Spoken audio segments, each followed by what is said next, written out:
राधे श्याम राधे श्याम जय राधे श्याम राधे श्याम राधे श्याम राधे श्याम जय राधे।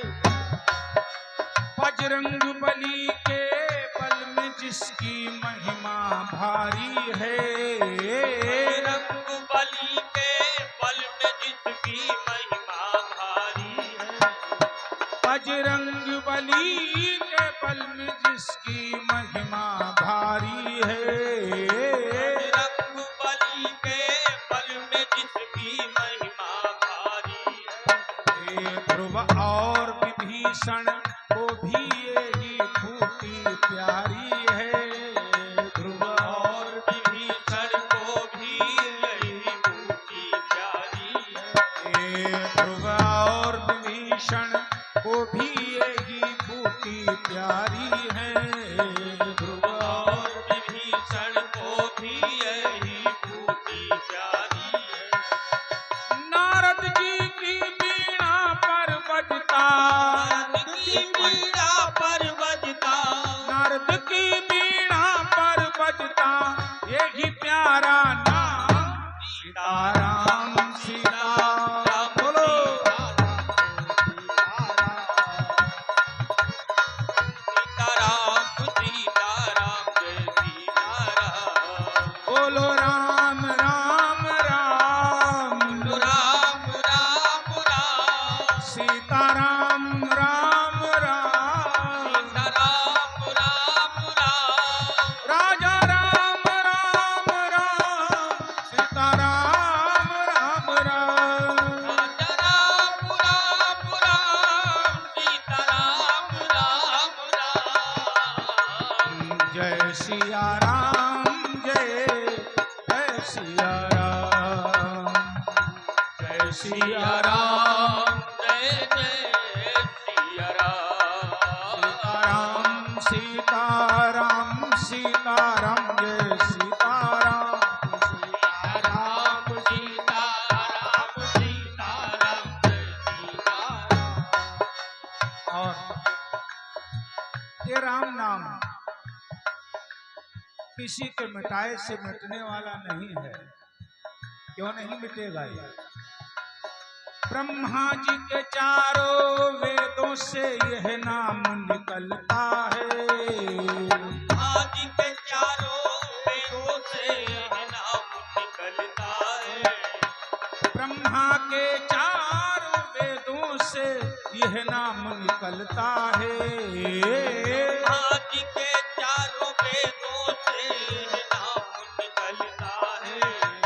शंकर के मानस मंदिर में दीपक सा जलता है, शंकर के मानस मंदिर में दीपक सा जलता है। भोले के मानस मंदिर में दीपक सा जलता है, ओ भोले के मानस मंदिर में दीपक सा जलता है।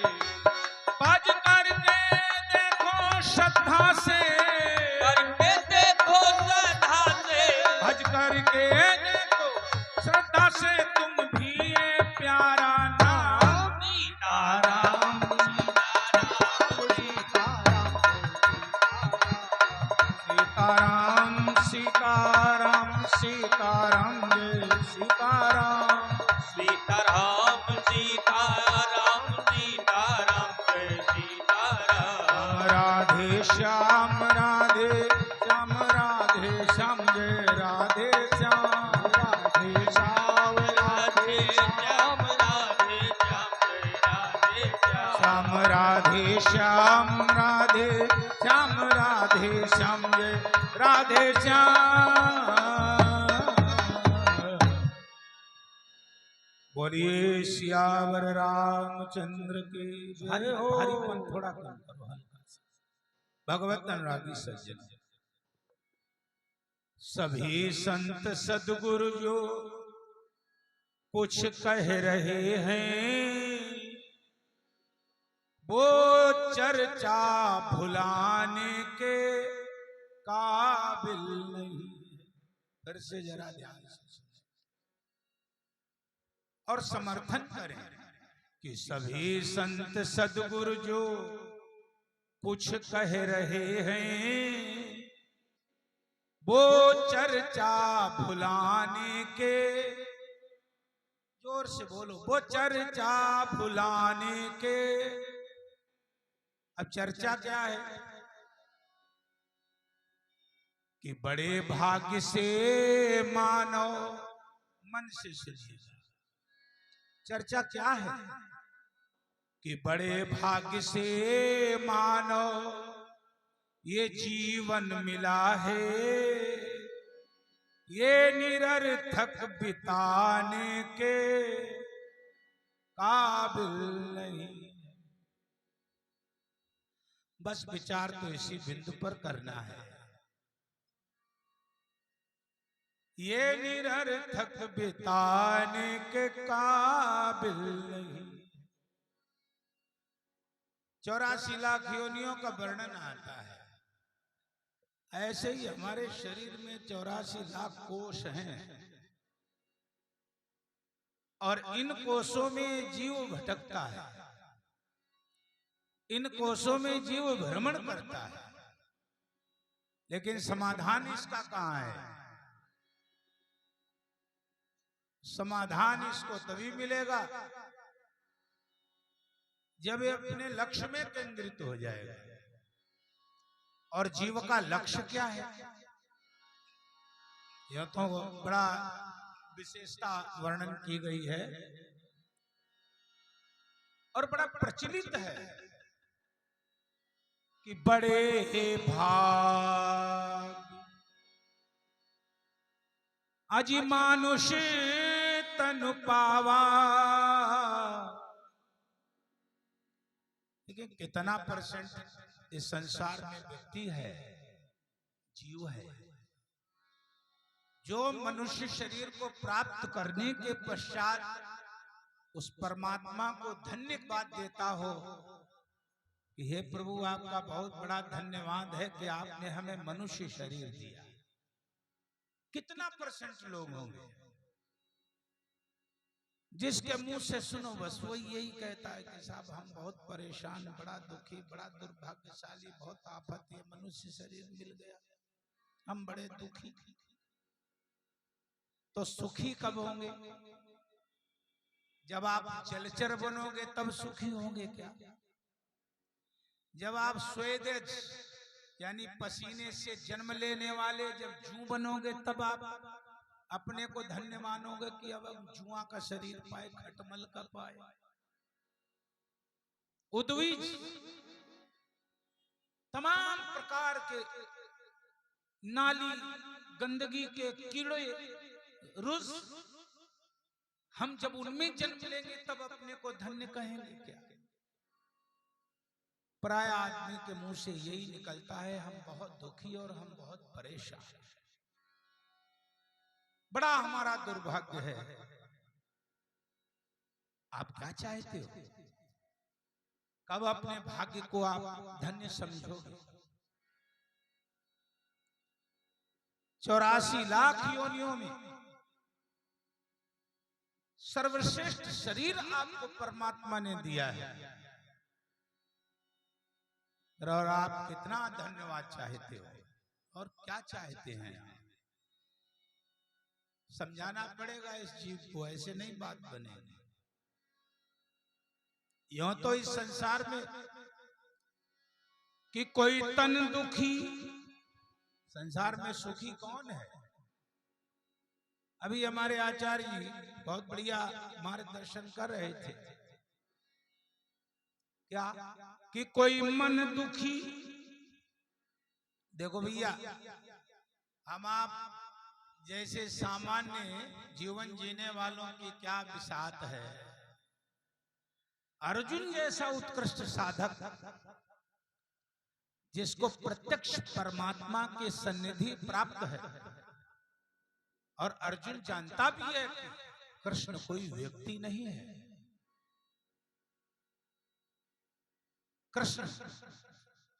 कृष्णस्तु भगवान स्वयं। राम जी के विषय में भगवान स्वयं नहीं लगाया, वाल्मीकि जी ने भी नहीं लगाया, किसी पुराण में नहीं लगाया। लेकिन भगवान कृष्ण के लिए कृष्णस्तु भगवान स्वयं, राम जी ने कहीं पूरे रामायण काल भी ये नहीं कहा अहम ब्रह्मास्मि, मैं ब्रह्म हूं, लेकिन कन्हैया ने हर कदम पर कहा अहम ब्रह्मास्मि, मैं परमात्मा हूं, मैं ईश्वर हूं, मैं ब्रह्म हूं। कृष्णस्तु भगवान स्वयं, और ऐसे उस परमात्मा की सन्निधि में रह करके अर्जुन की समस्या सबसे बड़ी क्या है? भगवान ने पूछा, अर्जुन तुम बड़े उद्विग्न रहते हो, तुमने कहा मैं युद्ध नहीं करूंगा, अब तुम युद्ध नहीं करोगे तो तुम छात्र धर्म से कलंकित हो जाओगे। क्षत्रिय का धर्म है युद्ध करना। अब युद्ध करने का अभिप्राय ये मत ले लेना कि जाते जाते भाई की टांग तोड़ डालो, हिस्सेदारी में बंटवारा नहीं दूंगा। हम पढ़ के आए वहां सुरेशानंद के पंडाल से कि युद्ध करो, ये क्षत्रिय का धर्म है। पहले समझ लिया करो कि युद्ध भी कैसे करें, कहां किससे करें। जहां युद्ध करने की प्रेरणा भगवान दे रहे हैं वहां शर्त है। भगवान कहते हैं अर्जुन शौर्यम तेजो धृतराक्षम युद्धे चाप्य पलायनम, ये क्षत्रिय को धर्म के लिए, राष्ट्र के लिए, जन कल्याण के लिए जूझना पड़ जाए और पीछे ना हटे तो वही तो क्षत्रिय है। टके टके के लिए पड़ोसी पर, भाई पर राइफल तान दे, ये क्षत्रिय तो थोड़ा ही है।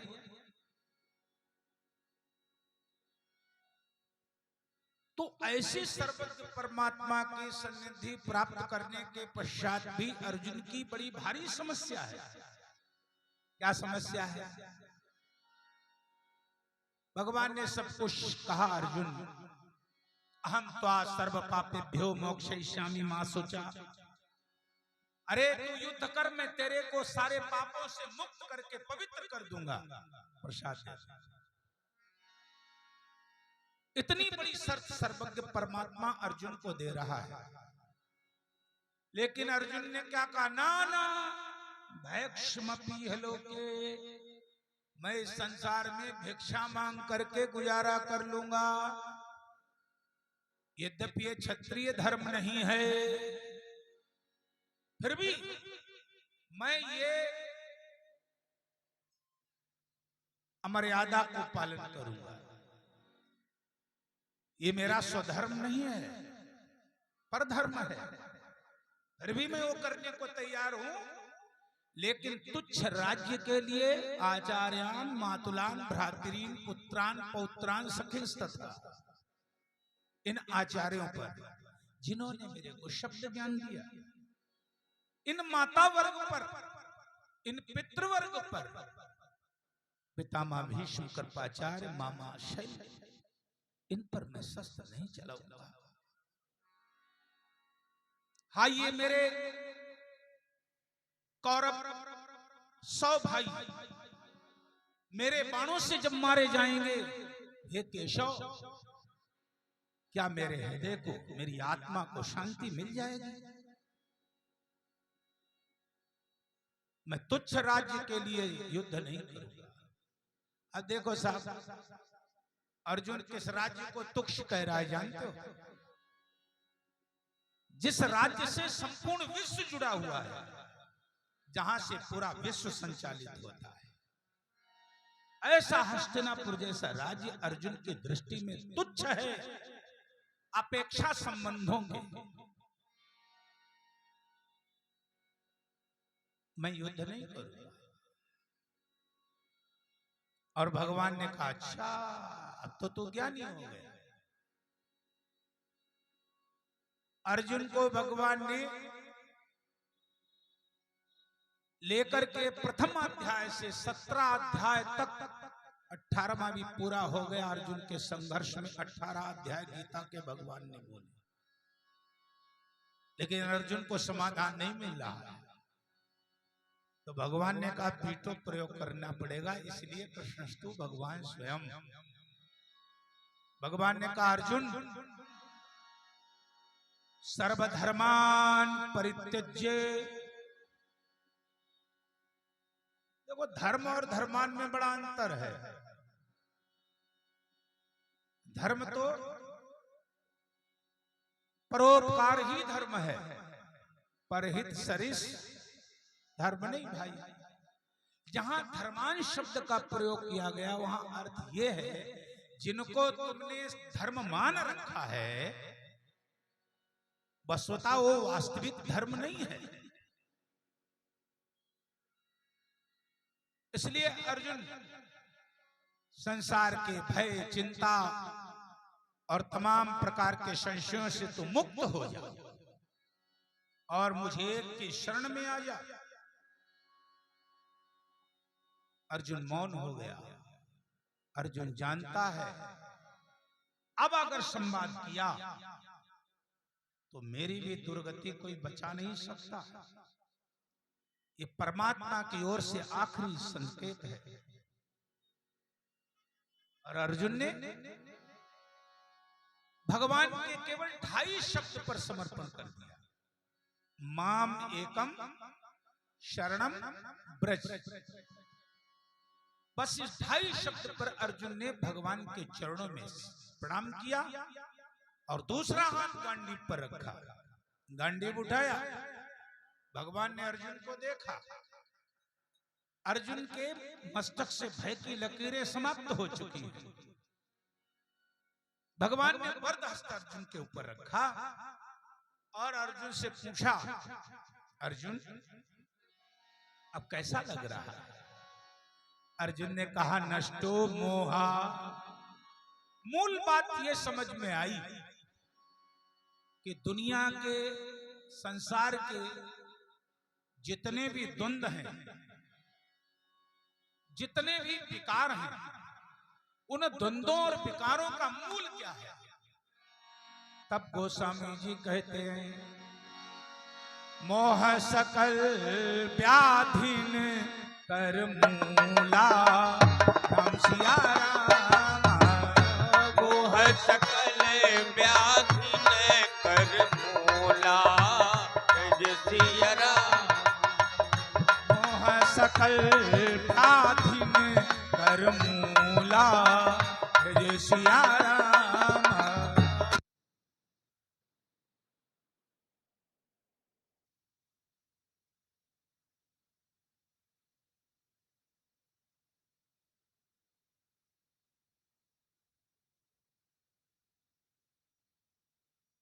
कर मूला राम सिया राम। मोह सकल व्याधिन कर मूला राम सिया राम। मोह सकल व्याधिन कर मूला। मोह सकल व्याधिन कर मूला जहिते पुनि उपजय बहुसूला। जिते पुनि उपजे बहुसूला। जहिते पुनि उपजय बहुसूला। जिते पुनि उपजे बहुसूला। मोह संपूर्ण व्याधियों का मूल है। ये मोह से ही तो सारे दर्द पैदा होते हैं। इसलिए अर्जुन कहता है कि नष्टो मोह, मेरा मोह नष्ट हो गया। अच्छा क्या ऐसा लगता है कि कभी मोह नष्ट नहीं होगा? बोलो ईमानदारी से बता, कभी आपको ऐसा लगता है कि मोह नष्ट नहीं होगा? अब कहां लगता है? जहां मोह का दायरा है उस दायरे में जब तक जीव रहेगा तब तक उसे ऐसा लगेगा कि मोह से मैं पार नहीं पा सकता, मोह से जीत नहीं सकता। लेकिन जब जीव उन बंधनों से मुक्त होता है तब फिर उसको जब उसका लक्ष्य के निर्धारित हो जाता है, लक्ष्य के निर्धारण के दायरे में मोह की कोई गुंजाइश नहीं, फिर मोह समर्थ नहीं रहता।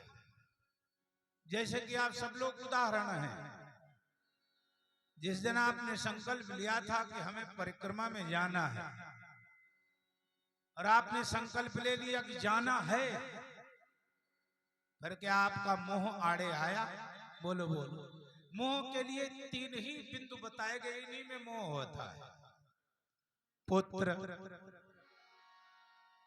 पुत्र में मोह होता है, दार स्त्री में मोह होता है, और गृह घर से मोह होता है।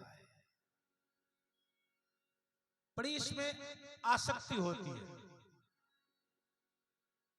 लेकिन जिस दिन जीव दृढ़ता से संकल्प ले लेता है, उस दिन उसका मोह परास्त हो जाता है। ये सिद्ध करता है कि जीवन में संकल्प यदि आपका पुष्ट है, तो फिर मोह आप पर कभी हावी नहीं हो सकता है।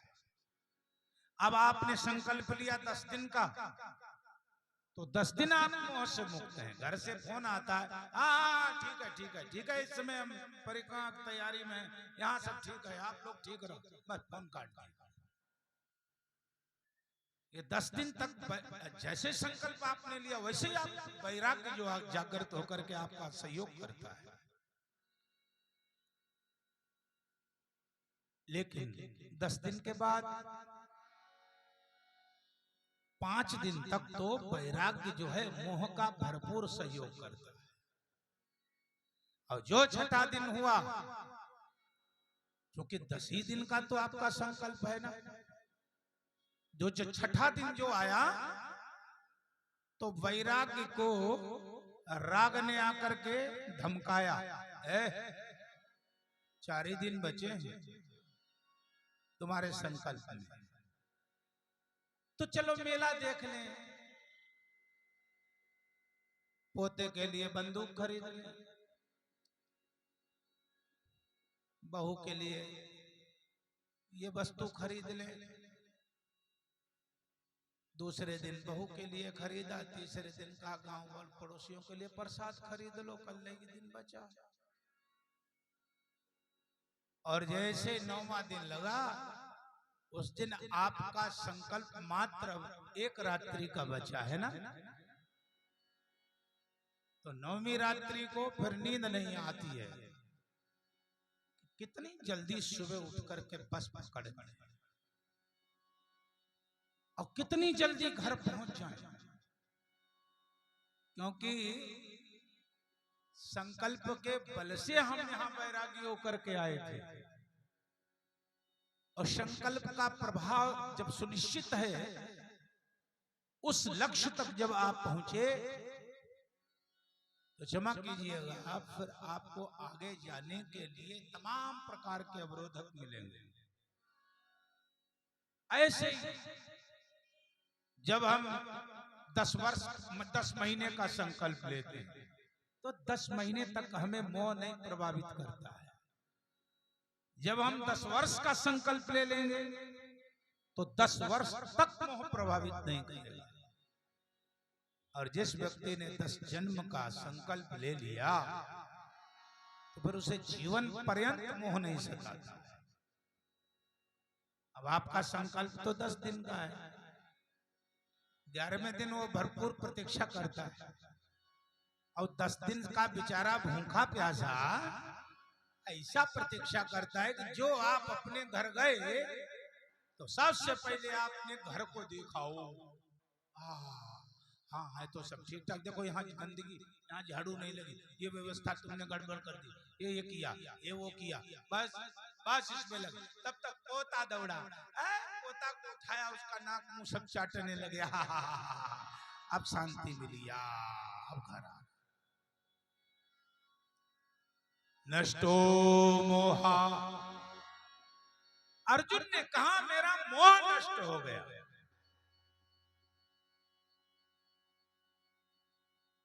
अब मोह के केवल नष्ट होने से बात नहीं बनेगी, उसके लिए एक बिंदु बहुत पुष्ट है। बोले स्मृतिर्लब्ध्वा,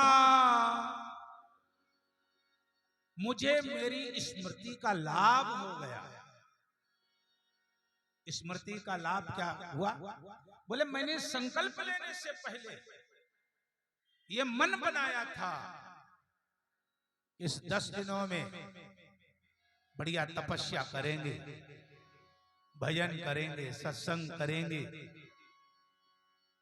अधिक से अधिक सत्य से अपने को जोड़ने का प्रयास करेंगे। इस स्मृति के साथ जब संकल्प लिया गया तो 10 दिन मोह ने आपको छुआ नहीं। और जैसे ही स्मृति, जैसे ही स्मृति का लाभ, स्मृति का भ्रमण हुआ, स्मृति जैसे ही आपकी विभ्रम हुई, वैसे ही बुद्धि का नाश हो जाता है। इसलिए अर्जुन से कहते हैं भगवान, शुभ कर्म की स्मृति को कभी विस्मृत नहीं करना चाहिए। अर्जुन याद करो, जिन कौरवों को मारने के लिए तुम इतना सोच गए, जिन पितामह भीष्म, कृपाचार्य, गुरु द्रोण, मामा शल्य की दुहाई दे रहे हो, जब द्रौपदी को सभा के मध्य में खींच करके लाया तो शासन, तब ये सब कहां थे अर्जुन? क्यों नहीं इन्होंने प्रतिकार किया? और अर्जुन सुनो, जब तुम्हारे पुत्र एकलौते वीर पुत्र को इन सभी महारथियों ने घेर करके मारा, तब ये श्रेष्ठ जन कहां थे? इनका सत्य कहां था? इनका संयम कहां चला गया था? इनका सदाचार हवा हो गया क्या? सभी में ईश्वर है ऐसा कहने वाले कृपाचार्य, गुरु द्रोण, मामा शल्य, ये सब अभागे हो गए। परिणाम, इस धरती ने अभिमन्यु जैसा एक वीर खो दिया और तुम्हारा पुत्र मारा गया। इसलिए हे अर्जुन, बहुत ध्यान से सुनो, स्मरण करो उस स्थिति को। अर्जुन को भगवान ने स्मृति दिलाई तो अर्जुन को स्मृति का लाभ मिला, और अर्जुन ने भगवान के श्री चरणों में समर्पित कर दिया। भगवान ने पूछा, अर्जुन अब क्या है? तुमने तो बहुत ज्ञान दिया, बड़ा तर्क किया, और मेरे 2.5 अक्षर पर आपका समर्पण हो गया। कारण देखो, परमात्मा जीव का इतना डायग्नोस करता है, इतना परीक्षण करता है कि जीव के अंतःकरण में कहीं भी मन बुद्धि चित्त में अहं का कोई भी लेस मात्र अगर स्वरूप है विद्यमान, तो ये गारंटी है, फिर कितना भी बड़ा वो आडंबर कर ले, लेकिन भगवान कहते हैं अहंकारी विमूढ़ आत्मा अहम करता ये तो मन न थे। ऐसे उस अहंकारी जीव को मैं भी तार नहीं सकता, चाहे जितना जप करे, तप करे, ध्यान करे। भगवान बोले कामी को तार सकता हूं, क्रोधी का उद्धार कर सकता हूं।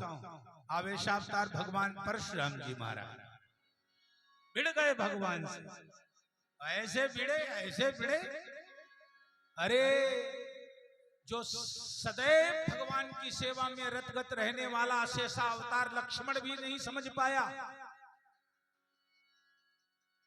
लेकिन वाह भगवान परमात्मा श्री राम, आहा क्या भाव है। जितना भगवान परशुराम आवेश में आ रहे हैं, हमारे प्रभु श्री राम उतना ही शांत और उतने ही मधुर होते चले जा रहे, सौम्य होते चले जा रहे। अंत में क्रोध की पराकाष्ठा है। क्यों रे राम, किसने तोड़ा धनुष, कौन है वो मेरा शत्रु? भगवान मुस्कुराए और क्या बोले, नाथ संबोधन। दो स्थितियां यहां पर बहुत अनुकरणीय हैं। भगवान कहते तोर निहारा हुए है को एक दास तुम्हारा।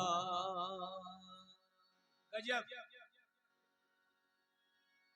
अब जरा एक पक्ष उधर देखो, आज राम और हनुमान क्यों जिंदा हैं? राम जी कहते कोई दास ही आपका होगा जिसने ऐसा काम किया है। आग और बढ़। अब जरा उधर देख लो, लंका में एक सम्मेलन चल रहा है। हनुमान जी से रावण ने पूछा, क्यों बे बंदर, तूने मेरे त्रैलोक के श्रेष्ठ उपवन अशोक वाटिका को क्यों उजाड़ा? तेरी मजाल? हनुमान जी को क्रोध नहीं आया। हनुमान जी मुस्कुराए और क्या बोले, खायो फल प्रभु। गजब है। आज भी कितना भी बड़ा महात्मा हो और कोई उसे गाली दे दे तो वो तो उसके पेट में त्रिशूल भोंक देगा, और नहीं त्रिशूल भोंकेगा तो खुद ही सामान सट्टा मंडल कमंडल फेंक के उठा के दे मारेगा, सड़क पर भिड़ जाएगा। लेकिन बार मेरे हनुमान जी महाराज अष्ट सिद्धि नवनिधि के दाता, अतुलनीय बल जिसके पास है, ऐसे वो अजर अमर भगवान श्री हनुमान जी रावण को उत्तर देते हैं। रावण क्रोध में बोल रहा है, भाग क्यों उजाड़? तो हनुमान जी बोले कि खायो फल प्रभु। रावण को प्रभु शब्द से संबोधित कर रहे हैं श्री हनुमान जी महाराज। लागी भूखा, महाराज क्षमा करें, 100 योजन 400 कोस 1200 किलोमीटर की यात्रा की है, श्रम लग गया, क्षुधा जागृत हो गई। तो उस क्षुधा को शांत करने के लिए हमने आपके बगीचे के फल खाए। चूंकि फलों से आपको कोई लेना देना, आज हमारे दुबे जी पुस्तक पढ़ रहे थे और बड़ा बढ़िया विनोद मिला उसमें। वो सब पढ़ते पढ़ते हमारे पास आए, कहे महाराज जी इसमें देखो, इसमें लिखा है कि लंका में कभी भात नहीं बनता था। वो कविता बली थी शायद, कविता बली में लिखा है लंका में कभी भात बना ही नहीं। और क्यों नहीं बना, तो उसमें टिप्पणी भी दी है, आग लगने के भय से लंका में भात ही नहीं बनाया गया। ऐसा नहीं, ऐसा है ही नहीं। मैं इसको खारिज करता हूं, जिसने भी अर्थ किया। लंका में भात खाने वाले नहीं है तो भात बने क्यों? लंका में क्या खाते हैं लोग? कहूं महिष मानुष देनु अज खरखल निशाचर भक्ष। लंका का भोजन क्या है? कहूं महिष, जो भैंसा खाएं, गैया खाएं, नीलगहुआ खाएं, ये राक्षस हैं? ये कोई देवता क्या? मनुष्य क्या देवता? कुछ नहीं, यही राक्षस है। अरे जहां पर अरहर की दाल, मूंग की दाल, उड़द की दाल, चने की दाल, मसूर की दाल, 17 दालें पैदा हों, 18 प्रकार की सब्जी पैदा हो, वहां ये भागे खाए मुर्गा भैंसा बकरा, तो ये राक्षस नहीं तो और क्या देवता है? यही राक्षस है। बोलो गोविंद भगवान। लंका में कहूं महिष मानुष, भैंसा खा जाते हैं। मनुष्य मिल जाता तो उसे दौड़ चबाई जाते हैं। हाँ, जैसे गाजर वाजर कई भूखे में खाए, ककड़ी चबाए, ढेर गाय खा लेते हैं। आज अरे साहब बकरा बकरी तो ऐसे खाते हैं जैसे नाश्ते में पापड़ पापड़ बिस्कुट बिस्कुट खाए जाते हैं। हाँ, जो भैंसा खा ले वो बकरा मुर्गा क्या है, वैसे ही जैसे कोई बिस्कुट सुबह चाय के साथ ले। और सुनो, अरे इतने बड़े राक्षस हैं जो कहीं कोई सतयुग में भी नहीं मिला कि साहब ऐसा भोजन करते थे, ना द्वापर में फिर मिला, त्रेता में मिला, और बाद बाकी त्रेता के बाद में कलियुग में मिला। त्रेता में क्या खाते हैं, आखिरी इनकी खुराक देखो, कहूं महिष मानुष देनुअज और खर खल निशाचर भक्ष। खर माने गधा, गधा खा जाते हैं। उस त्रेता के बाद में हमें केवल 5 वर्ष पहले पता चला कि पाकिस्तान में गधा खाए जाते हैं। आप बताओ, इनके यहाँ भात की क्या आवश्यकता, भात की कोई बिसात है वहां, बोलो बोलो। इसलिए लंका में कभी भात बनता ही नहीं था, मेरे विचार से। आगे भाई बुद्धि लगा दे, वो जाने उसका काम जाने। अरे कोई फल नहीं खाता लंका, हनुमान जी ने प्रमाणित किया। खायो फल, ये निरर्थक वस्तु आपके यहाँ के लिए है महाराज। इसीलिए हमने सोचा कि चलो फल खा के क्षुधा को शांत करें। हमारे यहाँ तो कोई बैरी के दरवाजे पहुंच जाता है तो वहां भी उसको सम्मान के तौर पे, अरे भाई जलपान चाय भोजन के लिए पूछा जाता, पैर बात की बात है। और तुम्हारे यहाँ की व्यवस्था देख लो, हमसे कोई डायरेक्ट तुम्हारा पैर तो है नहीं, लेकिन जो हमने मुंह लंका की ओर किया तो लंका में प्रवेश करने से लेकर के आपके दर्शन तक सब खाने वाले मिले, है कोई खिलाने वाला लंका में नहीं। बॉर्डर पर तुमने जो है देवताओं ने सुरसा बिठा रखी है परीक्षा के लिए। लंका के दायरे में प्रवेश किया तो लंकनी कहती आहा आज सुरन मुई अजितीन आहारा। बहुत बढ़िया बात आ गई, सुन लो। राक्षसों के लिए, दुष्टों के लिए ये भारत के सदाचारी शाकाहारी व्यक्ति सदैव भोजन का ही स्वरूप रहे हैं और कोई आदरणीय नहीं रहे। राक्षसों ने अपनी खुराक ही समझा है, ये नहीं, लेकिन ये नहीं समझते हैं इन्हीं में से कोई राम प्रकट हो जाता है, कोई हनुमान प्रकट होकर लंका फूंक डालता है। एक ही काफी है ऑल वर्ल्ड के लिए, हिंदू एक ही काफी है राक्षसों के लिए। हिंदू कोई व्यक्ति नहीं है, हिंदू कोई वर्ण नहीं है, हिंदू कोई जाति नहीं है, हिंदू वही है जो सहिष्णु है। मुझे तो हिंदू के 5 चरण दिखते हैं, यदि ये 5 चरण किसी में है तो विशुद्ध हिंदू है।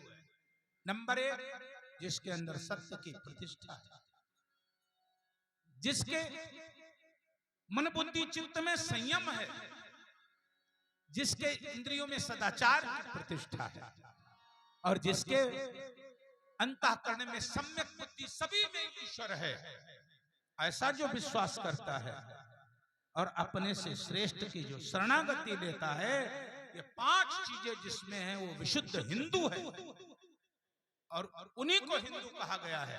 बात समझ में आई? समझ में आई तो ताली बजाया करो, ऐसे ना बैठे रहो रोड पर गड़े किलोमीटर जैसे। जी भैया धन्यवाद, बहुत निवेदन पूर्वक सुनो। तो हनुमान जी बोले खायो फल प्रभु लागी भूखा।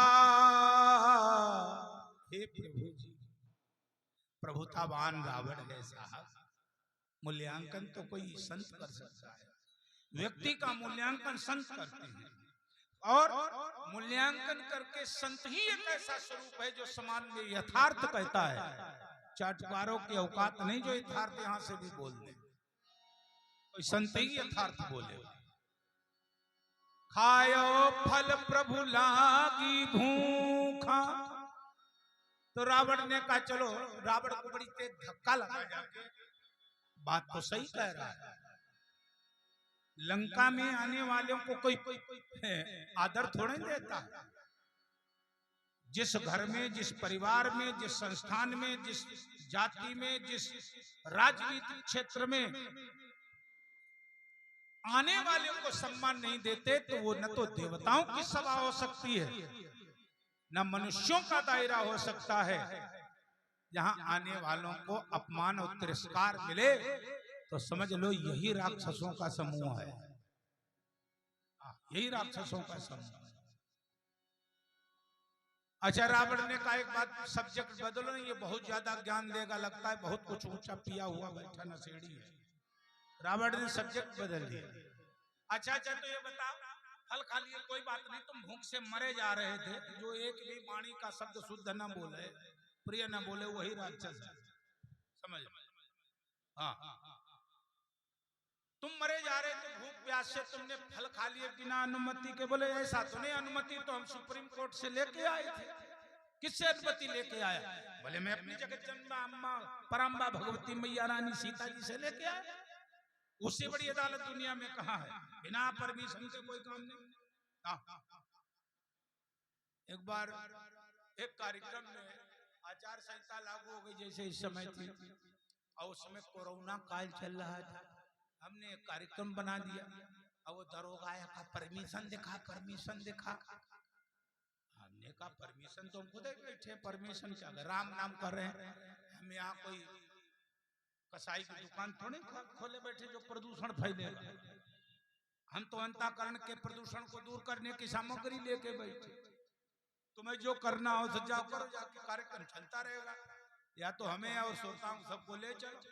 तो एकांत में बैठ के जहाँ ले जाओगे वहाँ फ्री में इलाज होगा, बढ़िया VIP भोजन होगा, व्यवस्था होगा, तुम्हारे संकट आएगा। वरना यहाँ किसी को कुछ नहीं होगा। हम लोग मस्ती सुबह हवन करते, और बढ़िया हवन की ऐसी पैठी है कि इसके धूम्र से जितनी दायरे में धुआं जाता है, उतने दायरे के सारे विषाणु तत्काल खत्म हो जाते हैं। ये विषाणुओं को नष्ट करने की और ऑक्सीजन को शुद्ध करने की वैदिक में सबसे बड़ी वेदों में परंपरा। हमारे यहाँ माताएं पहले करती थी, आजकल तो ये सब स्टाइल वाली हो गई। जिसके यहाँ देखो ग्रेनाइट लगा, और उठती हैं तो 4 बार कराती, आए रहे ओए रहे पोरे, लेकिन मजा ग्रेनाइट से कम नहीं रहेंगे। और पहले क्या होता था, पहले कच्चे आंगन हुआ करते थे, फर्श कच्ची होती थी, और उसमें पिडोर से पहले पोत करके, और उसमें गाय के गोबर से लेपन होता था। इधर गीले गोबर से लेपन हुआ, और गोबर की सुगंधी से जितना क्षेत्र में बैक्टीरिया था दौड़ के आया दुर्गंध में, और आकर के वो चिपका, 2 मिनट बाद वो सूख गया। उस क्षेत्र के सारे बैक्टीरिया मर जाते थे, और झाड़ू लगा के माताएं बहने पर उसको जो है शुद्ध कर लेती थी। वो बैक्टीरिया घूरे में चले जाते थे। उन घरों में रहने वाले कभी बीमार सहसा नहीं होते थे। और आज हमारे पड़ोसी की टाइल इस कंपनी की लगी है, तो हमारी कजारिया के बाप की लगनी चाहिए, क्योंकि उनकी बढ़िया कैसे, उनसे ऐसे मनुष्य की वृत्ति इतनी इस समय दयनीय है।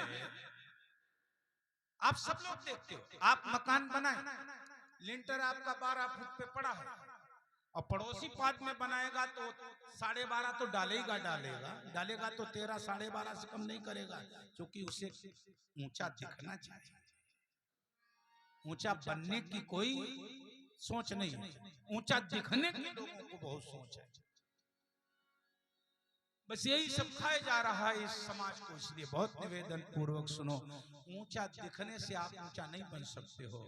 ऊंचा तो वही